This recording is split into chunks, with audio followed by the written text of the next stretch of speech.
Good evening. Good evening. We will be getting started in 2 minutes.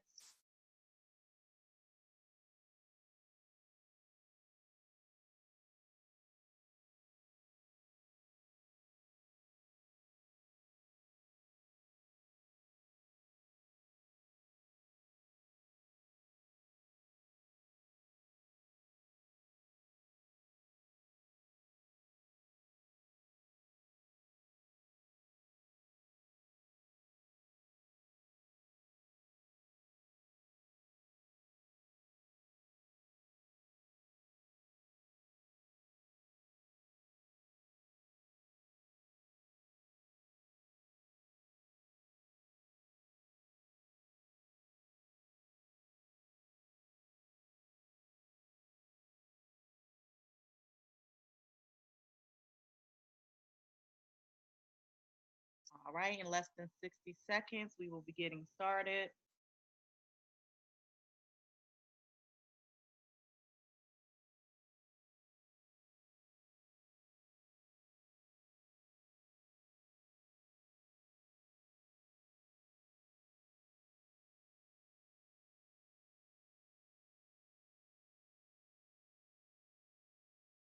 Thank you for joining Building Business Credit. My name is Jessica Lewis, and I hope to inform you about how to build business credit, whether you have a for profit or a nonprofit. It's very important to understand some things in order for you to be approved. So, this presentation will give you that insight. Please take notes by all means. That way, you can revert back to your notes. This recording will be on our podcast. It's on anchor.fm backslash PBF. P is in Paul, B is in Barry, F is in Frank. I'm very excited to share this information this evening. So let's get started.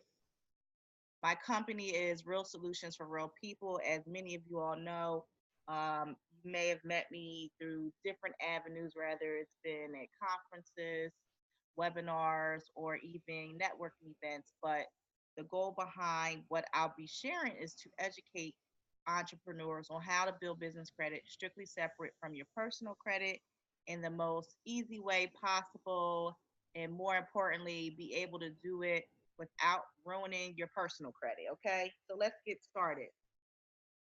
So, what is business credit? Business credit is credit that is obtained strictly in your business name. So, what does that mean?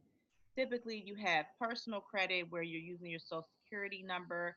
Then you have other kind of business credit that you commonly see advertised out there.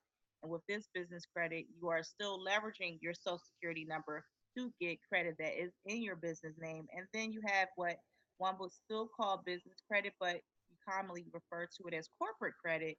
This is credit that is strictly in your business name, which is your EIN versus your SSN, your social security number. With business credit, it helps you build a separate profile and a score that's strictly in your business name. So that means when you're looking to get funding later down the line, this credit is going to help you get it in your business name only without having to leverage your social security number.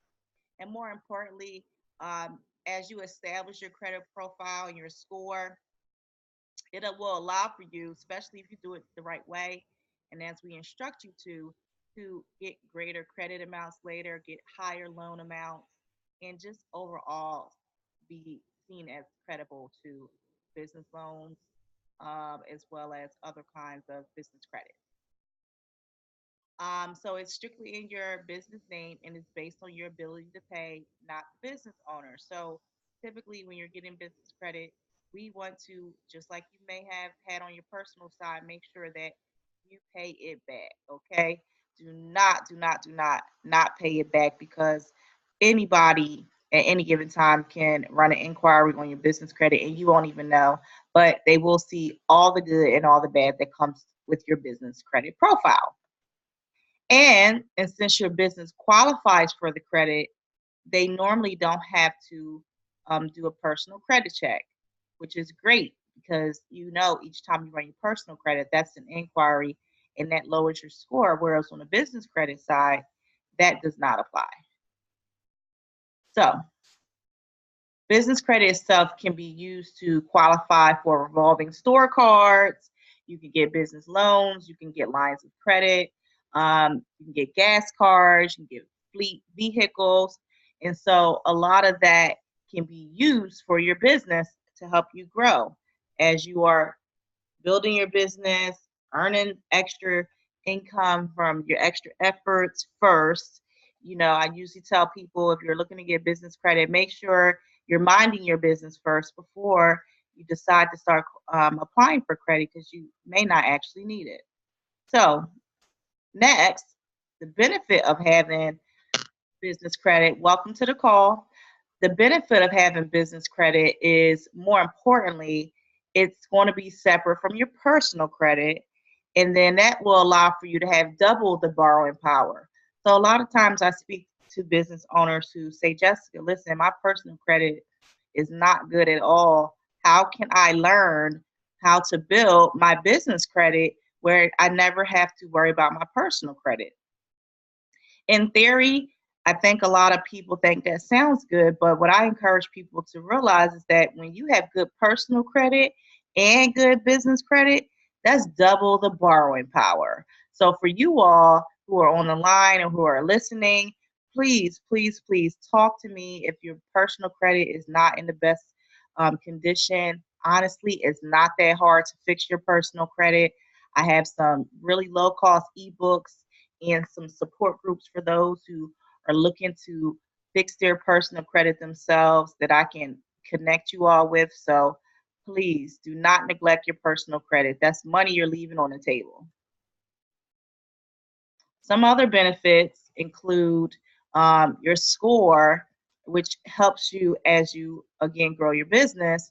The higher your Paydex score, the higher your experience score, the higher your Equifax score, the greater likelihood businesses, loans, and credit lines, and anything in between, those lending institutions are more likely to do business with you.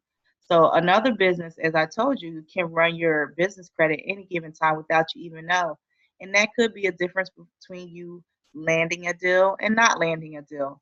So this is why it's important as you're building business credit to make sure that you're actually doing it the right way. Okay. And so this here, it says a business owner can obtain credit much faster using business credit than you do with your personal credit. To explain that in more detail, what folks don't realize, let's say we have a $10,000 Capital One card. That same Capital One card on the personal side, you say it's 10,000, that costs you an inquiry. The inquiry, of course, is going to take a hit on your personal score. On the business side, inquiries don't hurt the score. So for those of you who are listening, the reason why you want to get to the point where you're obtaining business credit is because it will allow for you to do some things on the business side that you cannot do on the personal side. And if you tried it, you would be ruining your credit. So that same 10,000 card on the personal side, sometimes you're able to get 3 to 5 times more on the business side. So that means $30,000 to $50,000 Capital One card versus a 10,000 Capital One card. So that's why it's extremely beneficial for you all to get business credit.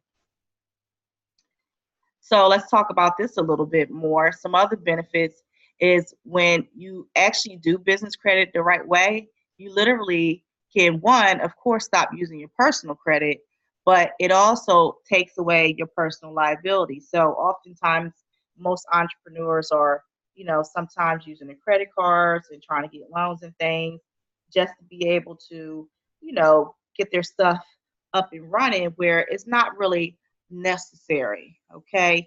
And why it's not necessary is because most people just aren't familiar with business credit. And so, as a result of not being familiar with it, unfortunately, you are doing some things personally that is not necessary.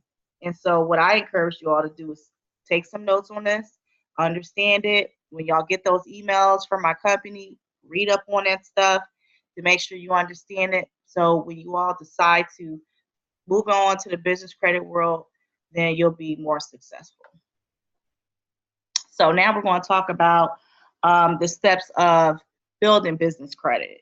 So again, our very first call we had was talking about foundation is key. So we talked about, you all having the proper foundation when it comes to the company that you decide to register, whether it's an LLC or corporation, your addresses, your phone numbers, your email, your website, fan pages, all the things in between. So we're going to re-review those things, okay? So let's get here. And so how to build business credit. It starts by building a brand new credit profile. Okay. So again, we may have talked about that a little bit on JR's call. If you all did not get that message last week, we were on JR McNair's business funding call, educating you all about some things. But here are some of the first things you need to recognize. You have to start with a business credit profile. Everybody starts off at zero. So there's no way to skip that process. Just like on the personal side, everybody started off with literally not having anything on their business credit. Once you start to get approved, you'll start seeing that new credit reporting on your business reporting agencies. Down at the bottom are some examples. You have Equifax and you have Experian. So on JR's call, I explained to many of you all that some of your first banking relationships come from the business bank account that you use. So if you're not having a business bank account, I definitely encourage you to get one. Many of you all are using Stripe, Cash App, PayPal, and all these other payment processing programs. But if you never transfer that money out of those accounts into a business bank account, you could have been in business for years. None of that counts. When you first get your business bank account, that is the first business relationship you'll have. And that's when most lenders see you as officially being in business by having a business bank account. And that's all through Equifax. Okay. And so, what I encourage you all to do a little bit of investigation. There's a lot of really good business bank accounts out there that you all can tap into and start using. Before you even get that business bank account, you definitely have to have your articles of incorporation and your EIN number. Those are the two things you need to open up a business bank account. And so, articles of incorporation, just to explain a little bit further, comes from when you register your business with the Secretary of State. Your EIN is also called your employer identification number, and that comes from you applying after you've gotten your Secretary of State following accepted and processed, because sometimes the name that you choose, let's say you go straight forth and get an EIN versus getting your Secretary of State first. A lot of people who get that EIN will have to go back and actually apply for another EIN if that business name is not available. So that's why it's important to register your business through the Secretary of State first, then get an EIN, not the other way around, because it's likely that your name is not available. And so the key to foundation is making sure all your stuff is consistent. So whatever you register with the Secretary of State, as well as with the EIN, should have the same exact information. Okay. And so the last point on this slide talks about a positive business credit profile is established. So once you start it, apply for credit, get approved, use the credit, pay the bills on time, you are officially having a business credit profile. And so we talked about credibility. So there's 20 things that most lenders look at. So tonight you're going to get all types of what they call our underwriting insight, so that you know exactly what lenders are looking for. So oftentimes when people go for loans, it doesn't matter if it's a personal loan, a business loan, credit cards, and everything in between. There are certain things that lenders look for in order for them to approve you. And so before applying to get business credit, since that is what we're talking about tonight, there's a couple things you need to know in order for you to increase your likelihood of being accepted. Now, this is not a foolproof method. However, it's important that you all take notes, because these are the common reasons, which you'll see on these upcoming slides, why people get rejected when they're applying for business credit. So let's start with the name. So we said before, a few minutes ago, when you're going to Secretary of State, make sure that you choose a name. Now, sometimes certain states may require for you to register that name before you actually apply, because by the time you apply, if somebody else registered a name, your application could get rejected. So you could do a name reservation depending on what state you're in. It's not fully necessary. I would say that whatever name you have in your head, just quickly apply for it and don't procrastinate because, of course, with due time, somebody could choose the same name as you. Unfortunately, we get creative with these names, and oftentimes they're not that unique. And so, the quicker you can move on a business name, the faster you'll be able to reserve that for your business. Okay. And here in the state of Georgia, where I live, unfortunately, I experienced that when I thought I was being unique and fancy with the name, and my Secretary of State registration kept getting rejected. Okay, so be careful and move quickly. So the first thing that lenders look at is your business name.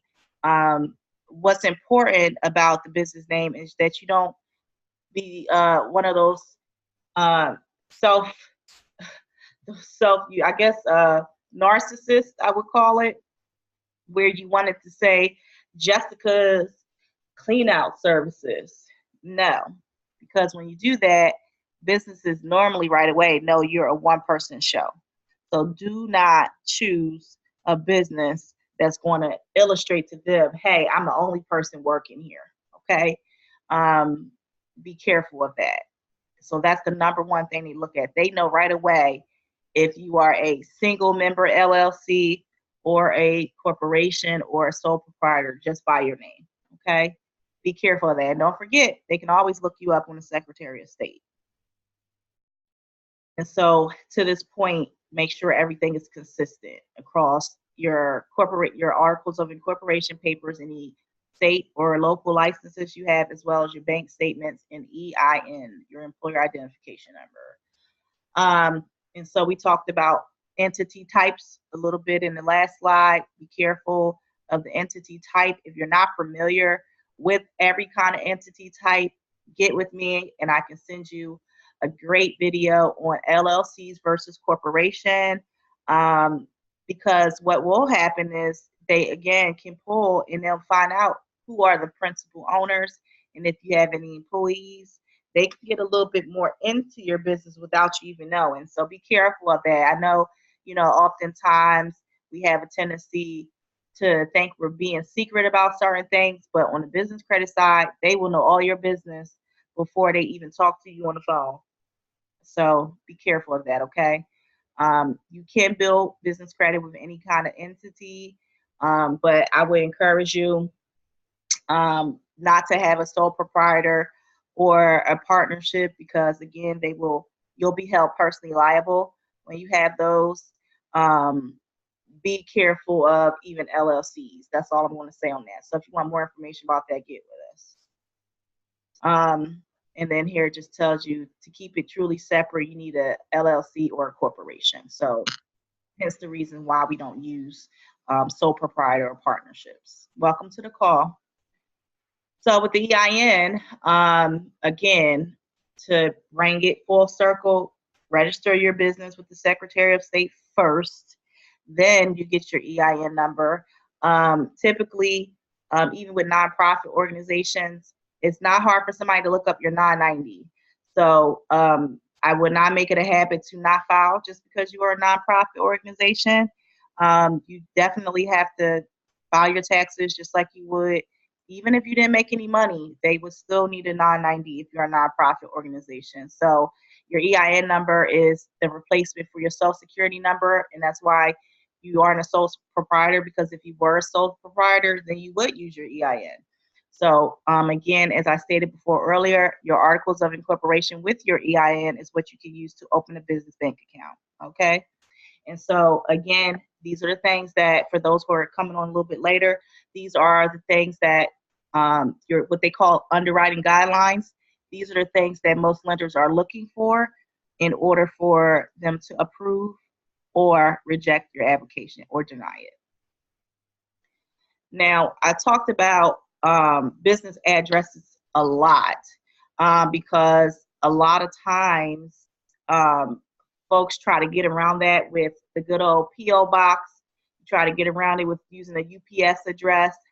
And some people don't know, but you cannot use a home address. And the way that they commonly look at your business address is literally, guys, whatever address you put on a business application, they're literally are going to Google Map it. And so I don't know if you know, but with Google Maps, literally when you type somebody's address and you can almost see that person's front door. And I know that sounds a little crazy, but literally you can almost see a person's front door. An example would be for you to type your home address in Google when you get off this call, and you literally will see a map of your house. You'll see a picture of your house. It may not even be most up to date, but it literally shows your house. So that's the reason why you cannot use a home address. PO boxes and UPS addresses are pretty much one and of the same. And so lenders know these things. So please don't do that. Same thing for the nonprofit organizations. Everything I'm telling you is no different if it's for a nonprofit or if it's for a for-profit. If you're trying to get grants, it's no different, okay? So why brick and mortar buildings? Why does it have to be a physical address? Because two things. They need to know that you're actually in business. And so most businesses have business addresses.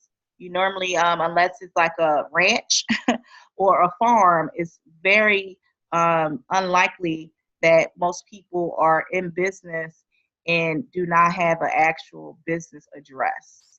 And so some ways to get around that, we talked about that before, are using virtual addresses or co-working spaces. So co-working spaces are commonly used.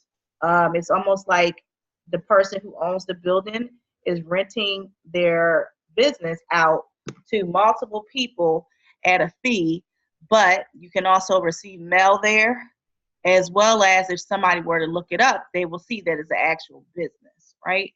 So for that reason, again, it just adds to your credibility of you fully being in business, having a business address, okay? Furthermore, having a brick or mortar building, even for a customer's sake, because honestly, I sometimes look up businesses that I want to purchase things from, and certain things, if it looks a little shady, I just don't do it. And so if I look up an address and see that it's not an actual business too, me personally as a consumer, it's the same thing. I may not do business with that company. Yes, we do know that there's a lot of e-commerce stores, online sites, but they still expect you to have some other kind of physical presence outside of an online store. And so just see if you know and a way to get around that is kind of asking somebody to be able to be, hey, can I use your address? Can I pay you like $20 a month or $50 a month to get mail here? Easy. I've done it. I keep doing it, especially sometimes when I'm doing business in other states that require me to have a local address. I just connect with somebody, from my sorority, and kind of ask them if I can use their business address. Or another option is getting a registered agent. Sometimes registered agents are really cheap. Sometimes they're not. So just do a little research, see what's most convenient for you or least costly, and get creative. Just ask a friend that has a business already. Hey, you mind me getting some mail here? They don't mind letting you get mail. They ain't say you can move in or use their space for meetings, but at least you can have that option if someone has to look you up. Okay. So this tells you a little bit more about what I said. You can have some that's the address only.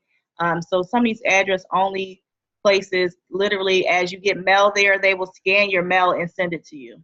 Okay. Awesome. Same thing for packages. They'll intercept it and send it to you. The virtual office is what I kind of talked about. And then the true office is a true physical office. But these top two are sufficient. So registered agents commonly do address only.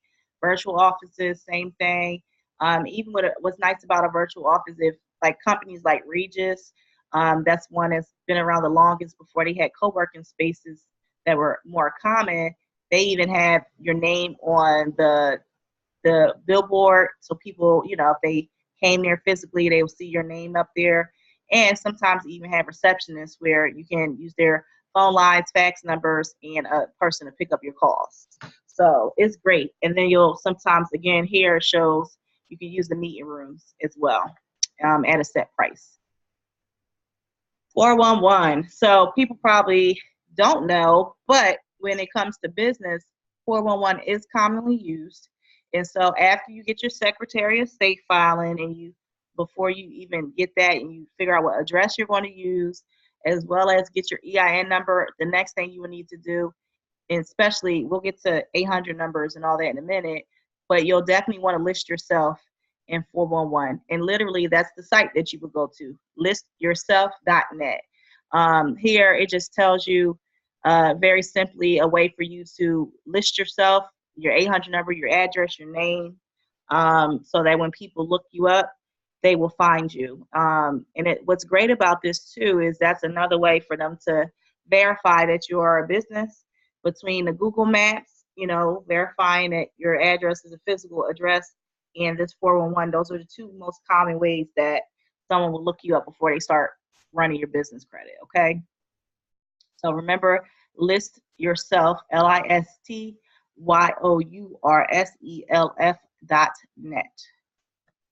Phone number. So a lot of folks love to use their cell phone numbers, but honestly, same way they look up your address, they can look up your phone number. Literally, they will put your cell phone number in there and they will know right away whether or not you have a landline, a VoIP, which is those lovely Google Voice numbers. I have one myself, or is an actual 800 number. And so what I encourage you all to do, there's plenty of companies out there. They call it, you could do a virtual local phone number. My apologies.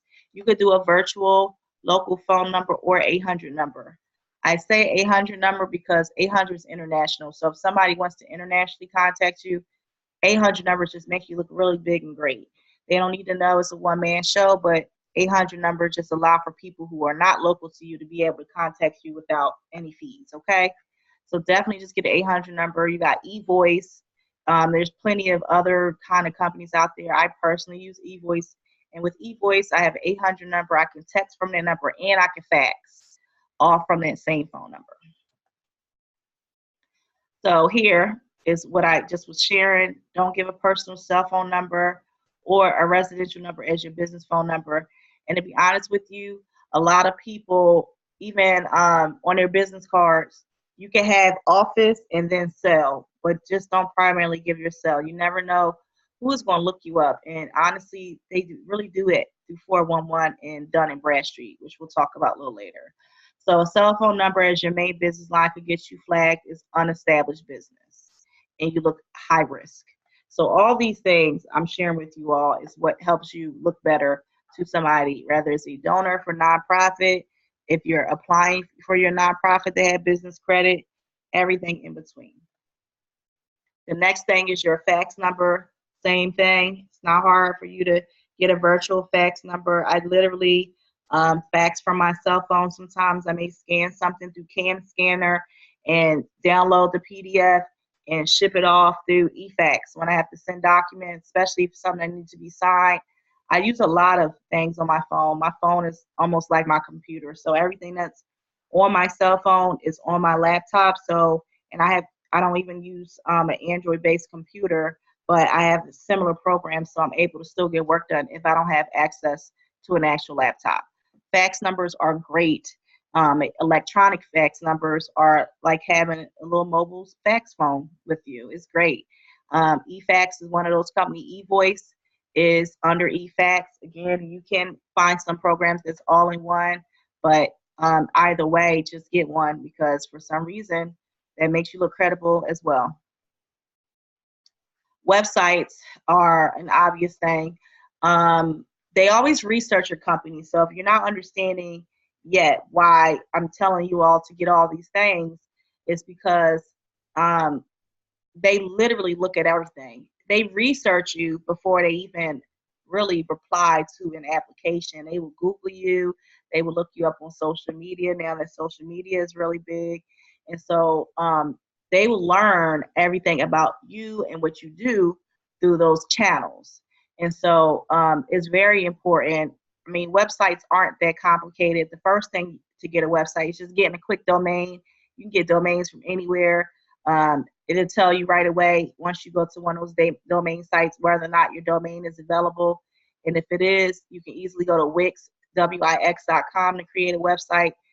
Companies like GoDaddy have, website builders on their platform. So there's plenty of ways for you to get a website up and running. If nothing else, definitely try and get a Facebook fan page. You can make that very easily.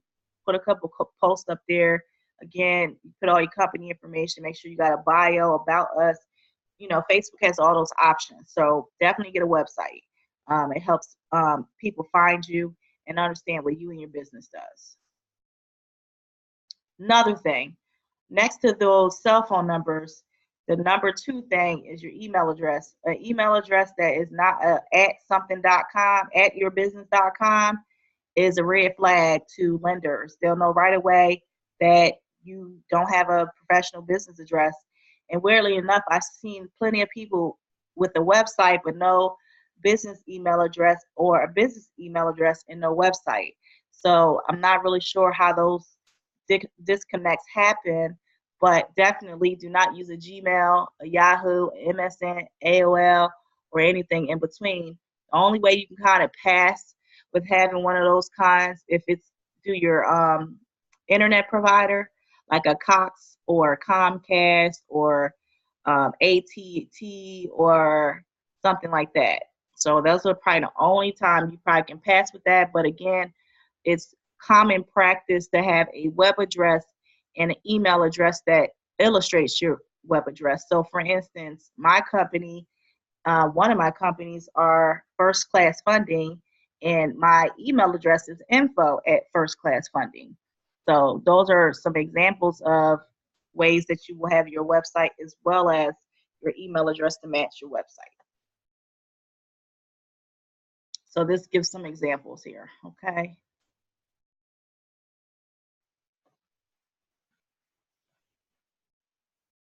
Okay, some examples, just to reiterate what I just shared.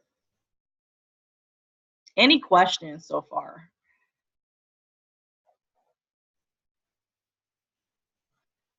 All right, and so here we talked about business accounts earlier. We talked about one of your first business banking relationships will be with Equifax.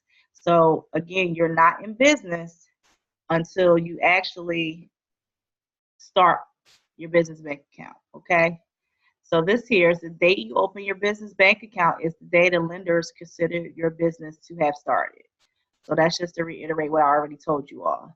So it says, so if you incorporated your business 10 years ago, but you just opened the business bank account yesterday, then your business started yesterday. And so that's important for a number of different reasons because, again, just like with the website and the email address that reflects the web address, it's the same thing with a business bank account. If you're in business, your money should be going into a business bank account, not your personal bank account. So licensing is not always necessary, but sometimes it does make a difference. So if you are using a license, again, make sure your information matches, okay? So that's one of the major reasons why sometimes you can get rejected. So here, business filings have to be listed correctly. Your county license and or your permit filings have to be listed correctly, and your city license and permit filings have to be listed correctly. So again, before and this is a bigger thing, if you have to change your address or your phone number, you literally have to go back and change it across everything. Do not assume because you change something that it's going to be changed everywhere. That's not how this works. You literally have to go back and change state filings, county filings, city filings, EIN, if you have a Dun and Bradstreet number, all of those things. Because even a mistake in across any of those platforms would get you rejected for getting financing as well. And so here, I just said this, make sure that all your information is the same. State, IRS, your bank, and 411. They must have the exact legal name, same thing as the exact address, same thing as that phone number, fax, anything that you've listed about your business. Just commonly make it a practice to maybe even once a quarter to make sure everybody has your information up to date, just to be safe, okay? And then here it also says take the time to ensure all your bills has the correct information as well, because there's fraud in business as well. People can get phone bills and electric bills and things like that all in your business name, all the while, you may have those same things and you don't know until you may see a spike in your bill or something else happen. So just make it common practice to double check all those things. And so this part here is going to go into the business credit reports.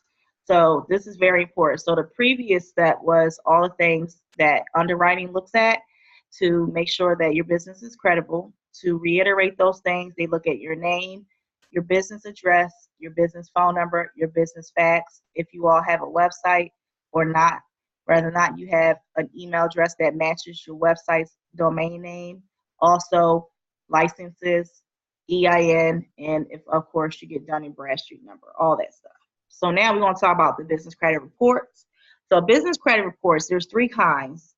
Typically it's Experian, Dun and Bradstreet, and Equifax. Okay, these are some of the most common ones that are out there. They all have some other what they call our disclosure reporting agencies, but these three are the ones that people normally look at to determine whether or not you're in business or not. Okay.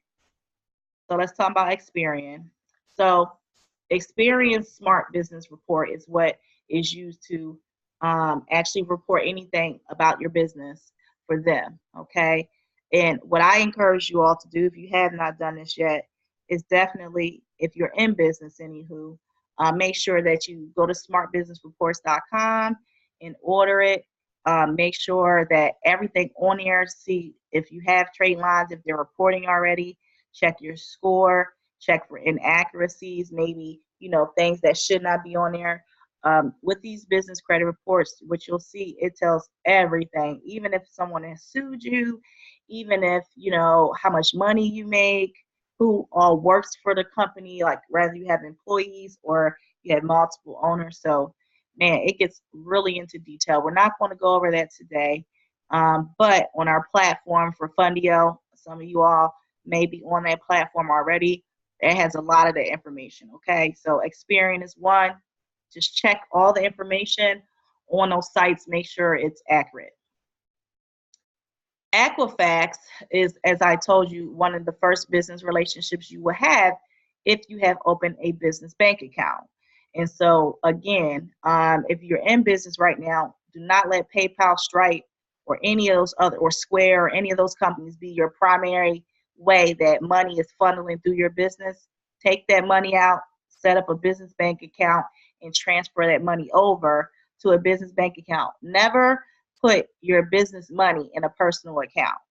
That's where commonly you hear commingling of funds, the stuff that Al Capone and all that stuff we see kind of on these movies where tax evasion and all that stuff, commingling funds, that's where all that comes into play. So that's why you want to have a business bank account. If nothing else, is to help improve that, okay? And so be mindful of that there, because what you need to be concerned about is, again, even in your Equifax file, what is reporting, okay? And so make sure that you review those, again, for accuracies, inaccuracies, and everything in between, and ensure that stuff is being reported correctly, okay? And that report is $100. Now we're going to talk about Dun & Bradstreet a little bit in more detail, because with Dun & Bradstreet, it's a little bit more commonly used than most other bureaus such as Equifax and Experian. So let's get into more detail. So the Dun & Bradstreet number is a number very similar to your employer identification number. The DUNS number literally is another identifier for your business that basically identifies not only with your business itself, it will have similar information as you may have seen on a business credit report. It will also have all the information that you register with your Secretary of State, and it may even show some trade lines. Again, as you're building business credit, these are the things that people commonly look for. Again, just like many other ones, it's not hard for them to be able to go into your Dun and Bradstreet number and be able to literally find your information. So you probably wondering, well, how do I get a DUNS number? Only reason why you really need a DUNS number, I'm just going to be honest, is if you're doing business with the government or if you truly plan on building your business credit. Even as a nonprofit organization, you still probably should have a Dun and Bradstreet number. So what I would encourage you all to do when you get your EIN number, I would definitely encourage you guys to do the same thing for your Dun and Bradstreet number. It will show how long so when we talk about longevity and like how the business bank account tells you how long you've been in business, same thing with Dun and Bradstreet. The Dun and Bradstreet number will tell a creditor, a potential creditor, how long you've had this Dun and Bradstreet number. So while you're filing all these other documents, just go ahead and get a Dun and Bradstreet number. But this is typically the third, if not the most common way most creditors actually run your business credit, okay? And so we'll talk about that in a little bit more detail. But dnb.com is where you can go for that. You can literally, it should, from that front page on dnb.com, it should say apply for DUNS number, or it may ask you to look up your business first. And then if it pops up, it pops up. Sometimes your file could have been created just from you having certain business relationships with people and maybe purchasing through your business, but oftentimes it will come back saying no results. And so then it would say start or apply for a DUNS number, and you can start that process. DUNS numbers do not cost as much. So I put this number up here because what will happen is you may get to that site, you may get frustrated, and you may call Dun and Bradstreet. They will try to get you to get a package for that right there, okay? Dun and Bradstreet numbers, just like an employer identification number or an EIN, they are free. Again, all this stuff right here, don't need it, but I do tell people if you want to monitor your Dun and Bradstreet file, it is a little fee to it, and it could be worth it, especially as you're building business credit. But be careful.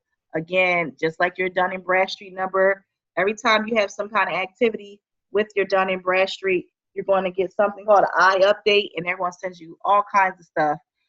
Hey, somebody just paused your credit. Somebody just did this. Somebody just do that. So it's very similar if you're currently using a credit monitoring service for your personal credit. Dun and Bradstreet self-monitoring service is very similar.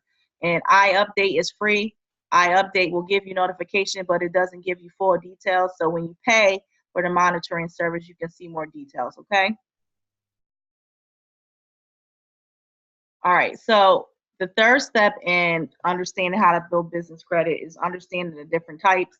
So business credit is not in the sense of loans, even though it will be at some point in time, but commonly when people think of business credit, they only think of loans being the only option. That is not the only option, okay? And so with that being said, there's other kinds that are available to you that we'll get in more detail now. So you can take some notes on this part that will allow for you to get business credit as well. And some of them, we call that vendor credit. You have credit cards and some other things. So let's talk about vendor accounts. So vendor accounts, what they call are these here. So net 15, 30, 60, or 90. So what that means in translation is that you have 15, 30, 60, or 90 days to pay your bill in full, okay? So be careful because you have to pay it in full, all right? But that's the easy way for you to begin building business credit. There's plenty of vendors out there for some of our commonly used items. We have Staples, they have Home Depot, which has some subsidiaries that are commonly used for business credit. It's not going to be called Home Depot, but that is one of the companies that you can use. So there's vendor accounts for many different types.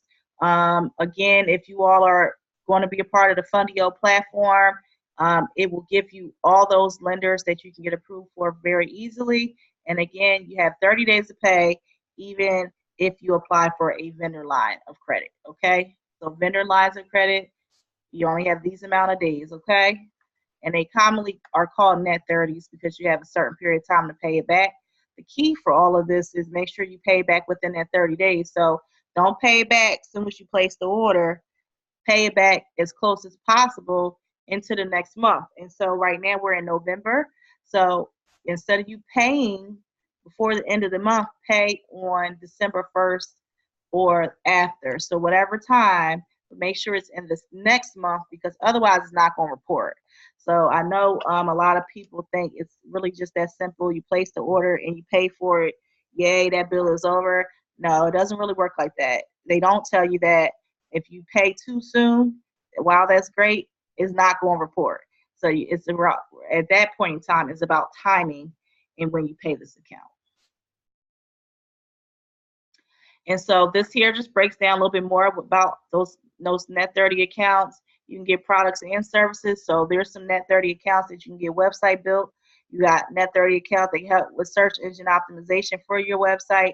You have accounts that will help you get marketing and stuff, t-shirts, help you get office supplies, help you get anything you can imagine. You think of it, most likely there's some kind of vendor out there. And so these are the things that they kind of look for. So a lot of these vendors are looking at your EIN number and your 411 listing. So again, see how the information I share with you all come full circle? This is why. And so it's very simple with these. In our platform, we have several different sites that you can go to, but basically you're doing it without using your social security number, okay? So it's strictly your EIN. So again, that's why you do need to have your EIN before you go applying for business credit too, because that's typically how they want to verify you're a business. So definitely do that before you go applying, okay? And so, excuse me, once you actually begin building that relationship, it will report, see? When your first net 30 account reports your trade line to Dun & Bradstreet, the DUS system will automatically activate your file if it isn't already. Again, I told you that earlier, you may already have a Dun & Bradstreet number because you may have done business with a company that you didn't know was going to report that. And so automatically it created a profile for you. However, if a profile is not created, then Dun & Bradstreet, it will create one if that particular trade line reports to Dun & Bradstreet. So the other side to it is that agency may report to Experian or Equifax. So whoever it reports to, if you don't already have a credit profile with them, it will automatically be created once you make your payment, okay? So I'm not going to go into a lot of detail this here, but sometimes with these vendor accounts, you may have to prepay to build a relationship with them. Again, in our platform, that's not something you have to worry about. We literally kind of teach you how to do all of that without having to pay for your first orders. The other side to it too is in order for you to go to the next level, which is what we're about to start talking about next, you definitely need to have at least 5 of these type of accounts reporting, okay? So don't think you can go straight to getting, credit cards if you haven't started with these net 30s. Net 30s is what they call our tier 1 accounts. So you start there and then you go to tier 2, okay? And another thing, I'm glad they mentioned this here, the vendors, you may not need some of the stuff that they offer. So that's another way for you to kind of create a new hustle. You get the product, even if you don't need it, and sell it to somebody else. Facebook Marketplace, Craigslist, there's all kinds of places that you can sell these products if you don't personally need it for your business. So a lot of times when people are building their business credit, they say, I don't need none of this stuff. You may not need it, but somebody else does. So that's a good way for you to be able to, one, pay your bill off, but also sell it to somebody else who may need some of the stuff. Man, they got tool vendors, they got electronic vendors, anything you can imagine, it's available. So there's plenty of ways for you to build your business credit, help somebody else, and help yourself all at the same time. So again, this just kind of tells you all that. It takes about 3 cycles. So here's one that kind of tells you about Radio Shack. Radio Shack's not around anymore, but this is just an example of one of the types of vendors you can get. So you already know what's sold at Radio Shack. They used to have electronic stuff.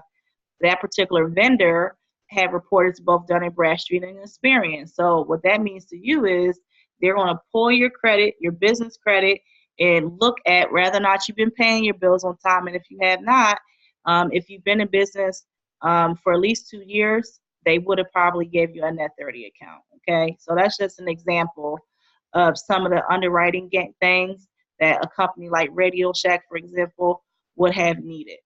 And so it's important when you're applying for net 30 to understand all their specific underwriting guidelines so that you know whether or not you can qualify before you apply. Again, ain't no sense of wasting time when if you understand what they ask for and what they need, you can actually have it ready to get approved quicker and at a higher probability. And so these are just some other ones. Lachlan Associates are the ones that kind of do your paperwork. So this is another company that you can use to be able to nicely get your articles of incorporation done, corporate resolutions if you have a nonprofit. These are just some companies. Okay, those were just examples, guys. So I'm not rushing through this. You can always go back again on anchor.fm/PBF. P as in Paul, B as in Bobby, F as in Frank, to get the recording of this and re-listen over again. Okay. This also will be uploaded to my YouTube channel, Real Solutions to Real People, so you can see the video. So the next tier is tier 2, and it's called revolving accounts. So your revolving accounts in some are your Best Buy cards, your Walmart cards, some of those common places that you normally would shop at.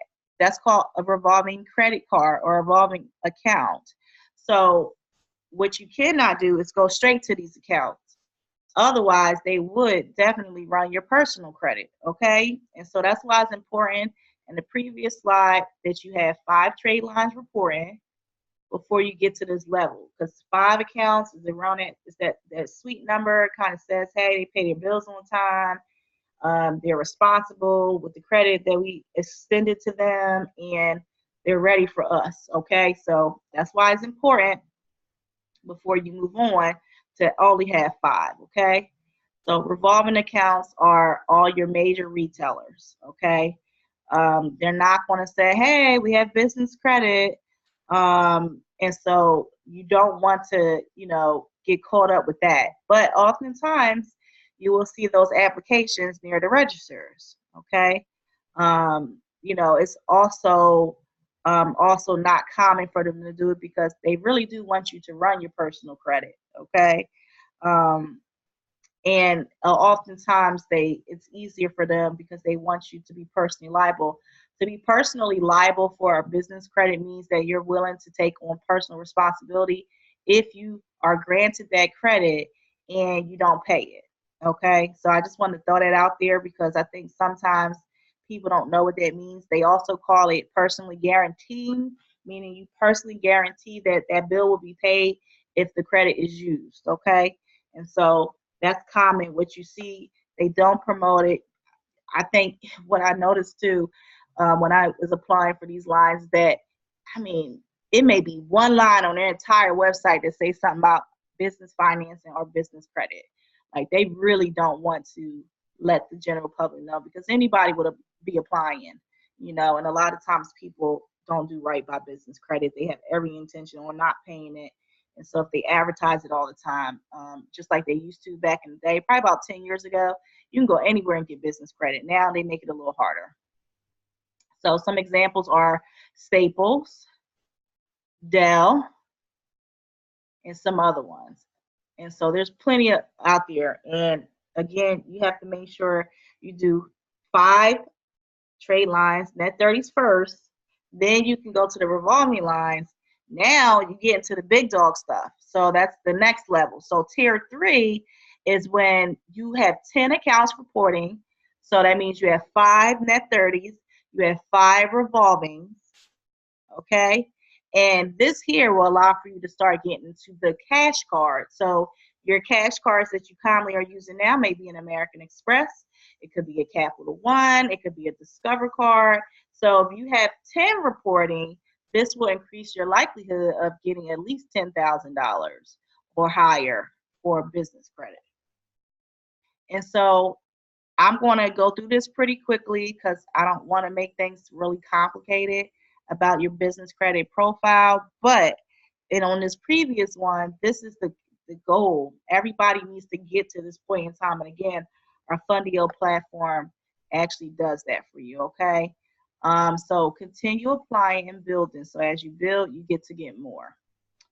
So this here just tells you a little bit about some of those business credit platforms that we talked about. And so the reason why you want to understand that is because oftentimes people don't know what's in these steps. And so this is why, we kind of help with a lot of that stuff. And so here, this is just our dashboard. It just tells you how you can apply for certain things because I do have a platform that teaches you all of that. You can easily apply for those things and have access to your reports and your scores. It's awesome. Typically, again, this is what they look for. See here, the foundation, 20 items. So they're looking at your business entity structure, the state, the phone number, who are you, your business address, contact number. This is typically the stuff that they're looking for, okay? We talked about that in detail. Then you have the application yourself. A lot of this stuff is in our platform where you'll be able to apply for business credit with some simple things such as this. Again, with the requirements, basically these are the underwriting guidelines, and we break that down very thoroughly. We talked about a lot of that stuff today. So just make note of any of that before you begin to apply, okay? See here, these are the 20 things. So your state records, your EIN, bank account, business license, if you have any DBAs, a separate business phone number, not a cell, 401 directory, your Experian, Dun & Bradstreet, and Equifax file. They'll look at your business credit history, your physical address, your bank rating. So bank ratings are important for a number of different reasons. If you're using your bank account, you have to make sure you don't have any overdrafts. And it's even better if you can always have a standing balance at the end of each month. So I didn't go into that in a lot of detail, but it's not always necessary. So also they may look at your tax returns for your business, any public record things, credit cards that you may have, vendor cards or vendor credit, which is your net 30s. They'll compare you to other companies. They'll look to see if you have any bank loans, and then also sometimes may ask for a business plan. Especially when you're getting to the hundreds of thousands of dollars. They need to know what you want to do with that money, guys. So be mindful of that. And so our platform also kind of gives you some idea of how you can get funding and if you're fundable. So we'll ask lots of questions so that you can understand whether or not you're able to get funding. And commonly what will happen is if you are fundable, we can tell you right away what you're capable of getting. And so you'll see all of those things. And so we ask lots of questions before we even have you apply for anything. That's our qualifier. So again, how much are you making? What's your industry? How long you been in business? You have bank account, all of that. And the pre-qualifying program actually helps you kind of get to the next level. So this is an example of merchant accounts, merchant account financing. So that's called business revenue based financing. I'm gonna just talk a little bit about that. So for you all that are using PayPal and Stripe and Square, those platforms actually show money that you have coming in through your credit card processing, right? What you don't know is that you have some financing available that will help you get that money, and they'll take small percentages out over time for you to pay it back based on your credit card sales. So that's another alternative type of lending that's available for people who have used credit card machines. Another one is the equipment sale leaseback. With equipment sale leaseback, let's say you have a salon. You have all kinds of equipment there, right? You got your chairs, you may have the utensils that are being used, the hair tools. There's all kinds of things in there. And so Equipment sale leaseback could be even for a construction company or a vending company, anything in between. They basically would buy your product, your that you offer, your equipment, at a certain price, and you pay them back over time. If you don't pay it back, they will repossess the equipment. They'll physically come to where it is and take it. So, again, you can do that. That's another alternative type of financing. And then, of course, you have your bank lines of credit. To qualify for business bank lines of credit, your scores have to be really strong. So, when we talked about having 5 net 30s and 5 revolving reporting, that's when you can start getting those lines of credit, those high dollar amounts. And so this just kind of explains that a little bit more in detail. Merchant card credit is similar to the what I just explained with the merchant account. If you have a credit card processing or if you got bank statements, they'll look at that and see how much money you had coming in, and based on the amount of money that you have coming in, they can give you a loan based on that. Pronto lease is for vehicles, purchase orders. So let's say you are a real estate developer and people are you have a queue of people who are looking to purchase from you. There's financing available where your purchase orders could be leveraged in order for you to get money. So we know that money is coming at some point in time. So based on your purchase orders, they'll give you money and then you pay that back when those purchase orders are fulfilled. Retirement plan business financing is if you have a 401k, you can leverage your 401k to get financing. Most people are familiar with the SBA loans. Lots of qualifications, but it's not impossible. Smart Capital Advance is based on future payments. So if you have certain amounts of money coming in through credit cards, let's say you have some recurring orders, you could use Smart Capital Advance. Then, of course, they have unsecured business financing. Those are your lines of credit. And then vehicle wrap financing. You can kind of refinance your vehicles through vehicle wrap financing. And these is, if you're looking for funding, we have plenty of people in businesses that we have available. So we deal with loan companies, private equity, venture capitalists. We have all kinds of funding available. And so I'm not going to go deeply into these business credit scores. If you all decide to apply for our Fundio platform, you all can write down this coupon code. It's called Start Me Up, all caps, which will allow for you to go to fundio.net and literally go in. Everything I taught you today is on that platform. So if you go to www.fundyo.net, easily be able to go on their site and be able to get the information that I shared today.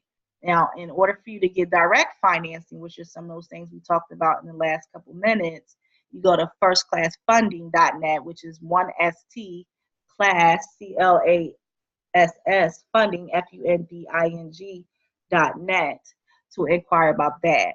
And if you're listening to this call and you want a free consultation, please feel free to email us at accounts, ACCOUNTS, at rs4rp.com, the number 4, and we can schedule a free consultation.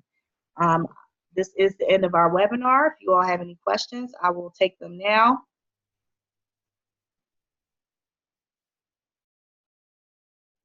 All right. And so, since we have none, I thank you all for being on this call and have a beautiful evening.